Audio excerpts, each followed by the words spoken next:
Recording by Matthew Reese. The Art of Public Speaking by Dale Carnegie and Joseph Berg Esenwein.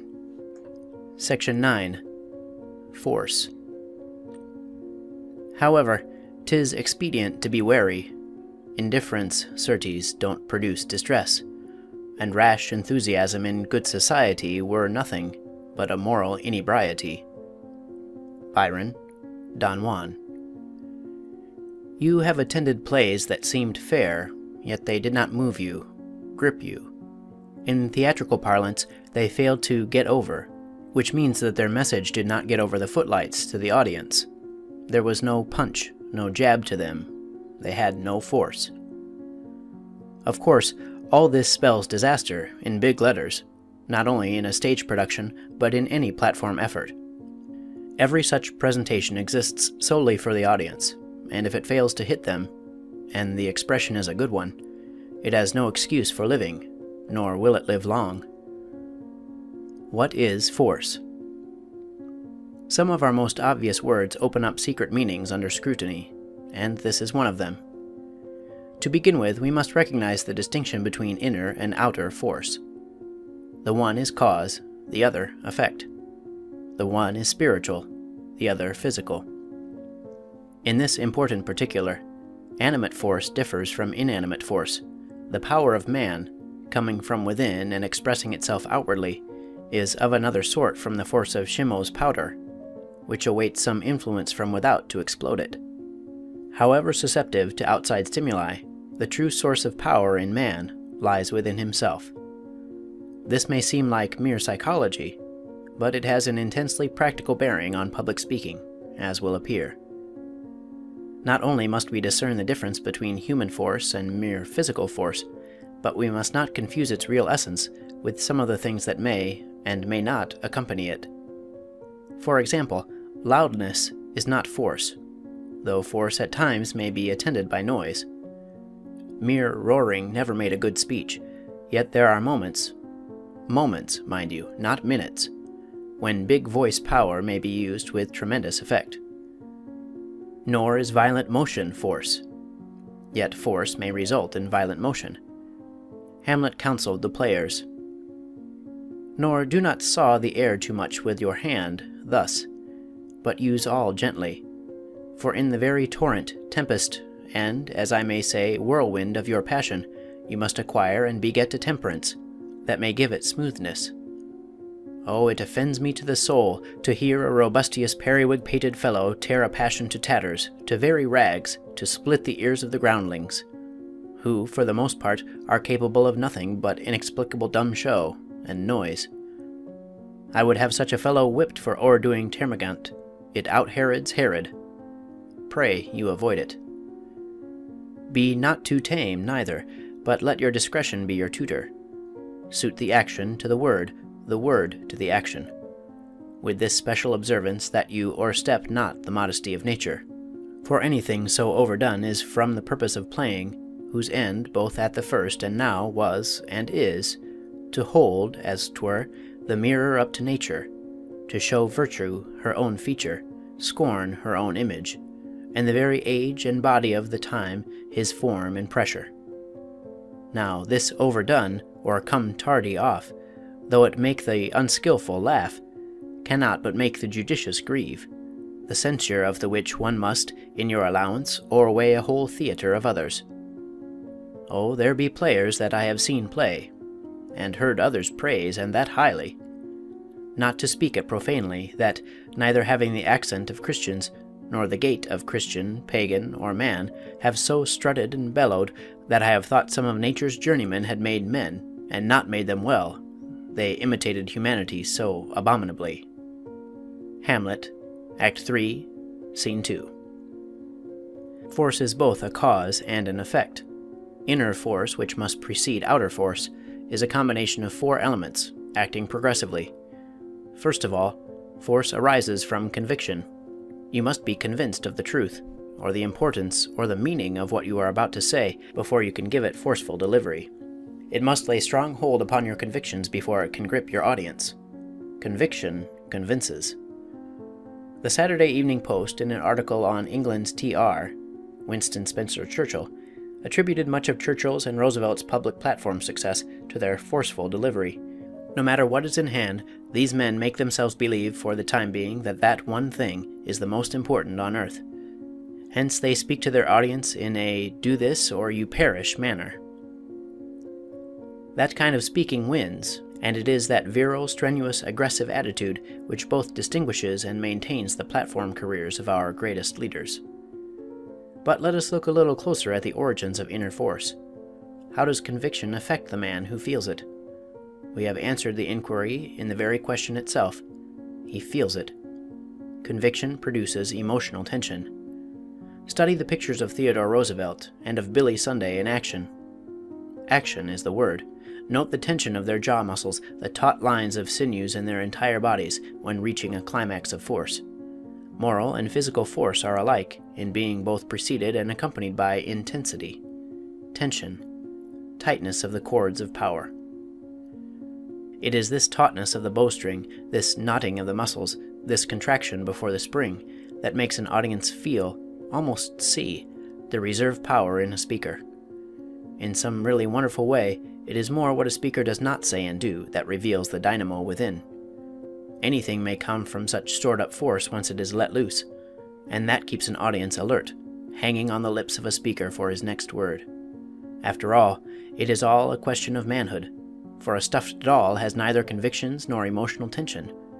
If you are upholstered with sawdust, keep off the platform, for your own speech will puncture you.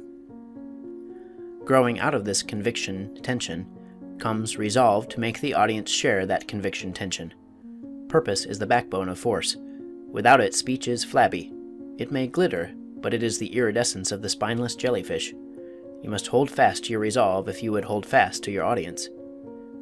Finally, all this conviction, tension, purpose is lifeless and useless unless it results in propulsion.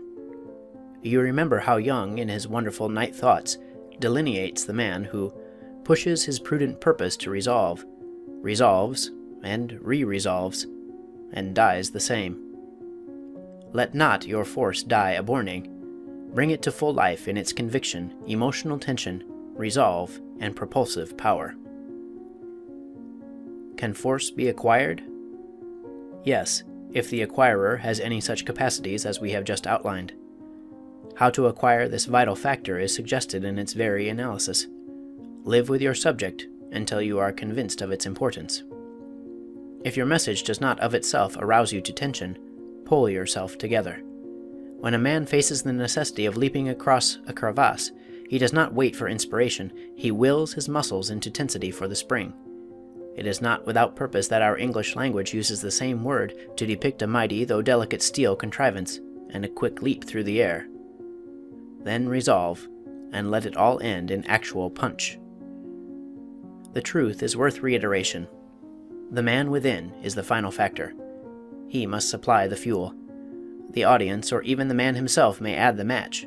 It matters little which, only so that there be fire. However skillfully your engine is constructed, however well it works, you will have no force if the fire has gone out under the boiler. It matters little how well you have mastered poise, pause, modulation, and tempo. If your speech lacks fire, it is dead. Neither a dead engine nor a dead speech will move anybody. 4 factors of force are measurably within your control, and in that far may be acquired: ideas, feeling about the subject, wording, and delivery.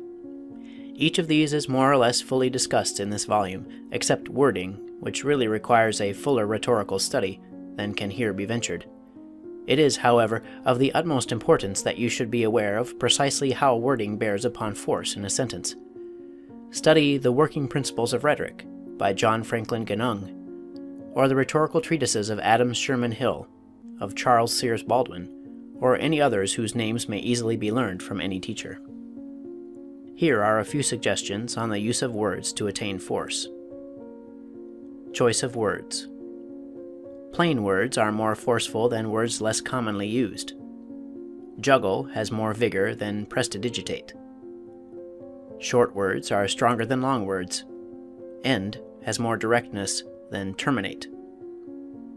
Saxon words are usually more forceful than Latinistic words. For force, use wars against rather than militate against. Specific words are stronger than general words. Pressman is more definite than printer. Connotative words, those that suggest more than they say, have more power than ordinary words. She let herself be married expresses more than she married. Epithets, figuratively descriptive words, are more effective than direct names. Go tell that old fox has more punch than go tell that sly fellow. Onomatopoetic words, words that convey the sense by the sound, are more powerful than other words. Crash is more effective than cataclysm. Arrangement of words. Cut out modifiers. Cut out connectives. Begin with words that demand attention. End with words that deserve distinction, says Professor Barrett Wendell. Set strong ideas over against weaker ones, so as to gain strength by the contrast. Avoid elaborate sentence structure. Short sentences are stronger than long ones. Cut out every useless word so as to give prominence to the really important ones. Let each sentence be a condensed battering ram, swinging to its final blow on the attention. A familiar, homely idiom, if not worn by much use, is more effective than a highly formal, scholarly expression. Consider well the relative value of different positions in the sentence, so that you may give the prominent place to ideas you wish to emphasize. But, says someone, is it not more honest to depend on the inherent interest in a subject, its native truth, clearness and sincerity of presentation, and beauty of utterance to win your audience? Why not charm men instead of capturing them by assault? Why use force? There is much truth in such an appeal, but not all the truth. Clearness, persuasion, beauty, simple statement of truth are all essential. Indeed, they are all definite parts of a forceful presentment of a subject, without being the only parts. Strong meat may not be as attractive as ices, but all depends on the appetite and the stage of the meal. You cannot deliver an aggressive message with caressing little strokes. No, jab it in with hard, swift solar plexus punches. You cannot strike fire from flint or from an audience with love taps. Say to a crowded theater in a lackadaisical manner, "It seems to me that the house is on fire," and your announcement may be greeted with a laugh. If you flash out the words, "The house is on fire," they will crush one another in getting to the exits. The spirit and the language of force are definite with conviction. No immortal speech in literature contains such expressions as "it seems to me," "I should judge," "in my opinion," "I suppose," "perhaps it is true." The speeches that will live have been delivered by men ablaze with the courage of their convictions, who uttered their words as eternal truth. Of Jesus it was said that the common people heard him gladly. Why? He taught them as one having authority. An audience will never be moved by what seems to you to be the truth, or what in your humble opinion may be so. If you honestly can, assert convictions as your conclusions. Be sure you are right before you speak your speech. Then utter your thoughts as though they were a Gibraltar of unimpeachable truth. Deliver them with the iron hand and confidence of a Cromwell. Assert them with the fire of authority. Pronounce them as an ultimatum. If you cannot speak with conviction, be silent. What force did that young minister have who, fearing to be too dogmatic, thus exhorted his hearers? "My friends, as I assume that you are, it appears to be my duty to tell you that if you do not repent, so to speak, forsake your sins, as it were, and turn to righteousness, if I may so express it, you will be lost in a measure." Effective speech must reflect the era. This is not a rose-water age, and a tepid, half-hearted speech will not win. This is the century of trip-hammers, of overland expresses that dash under cities and through mountain tunnels, and you must instill this spirit into your speech if you would move a popular audience. From a front seat, listen to a first-class company present a modern Broadway drama. Not a comedy, but a gripping, thrilling drama. Do not become absorbed in the story. Reserve all your attention for the technique and the force of the acting.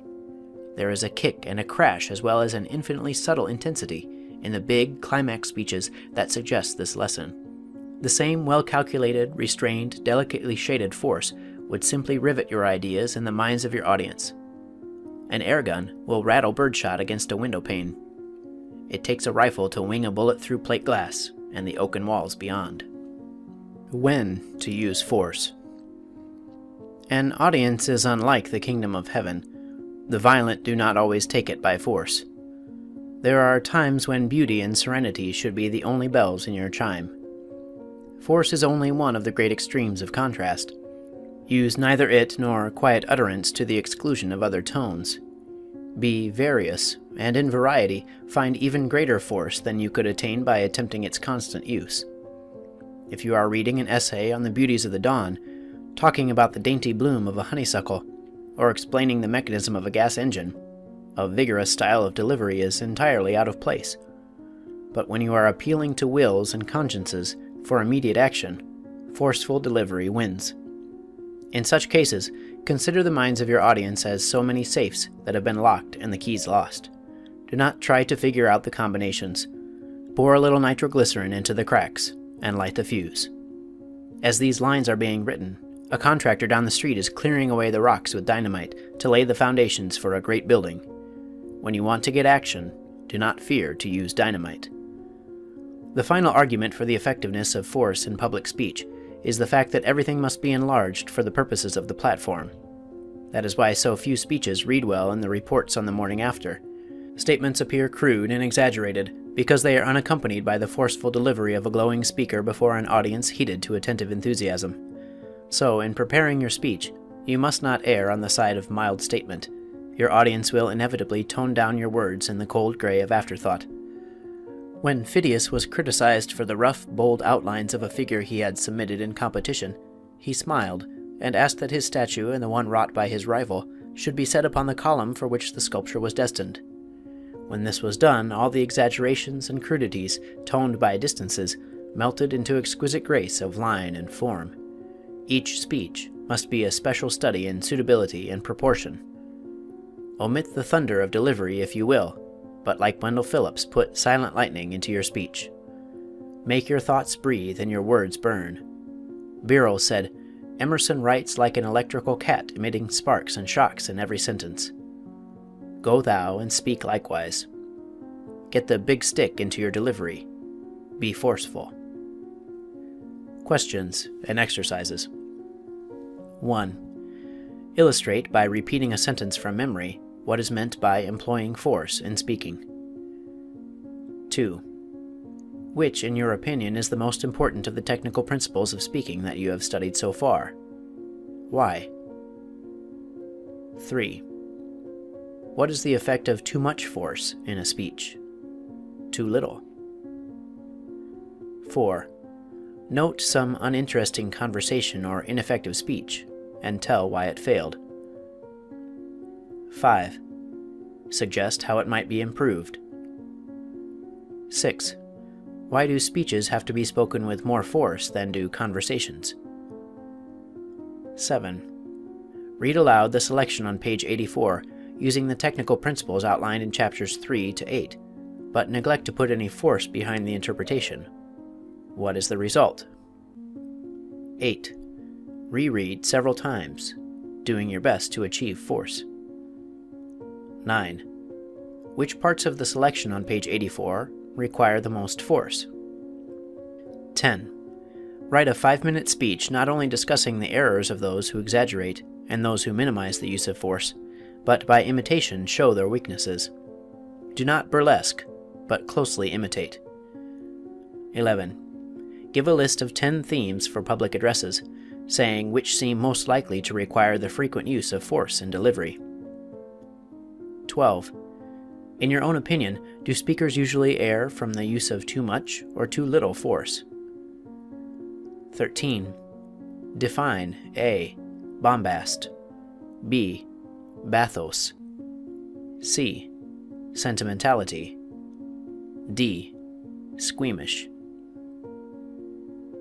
14. Say how the foregoing words describe weaknesses in public speech. 15. Recast in 20th century English Hamlet's directions to the players, page 88. 16.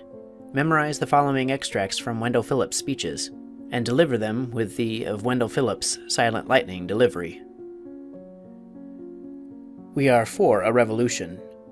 We say, in behalf of these hunted lyings, whom God created, and who law-abiding Webster and Winthrop have sworn shall not find shelter in Massachusetts, we say that they may make their little motions, and pass their little laws in Washington, but that Faneuil Hall repeals them in the name of humanity and the Old Bay State.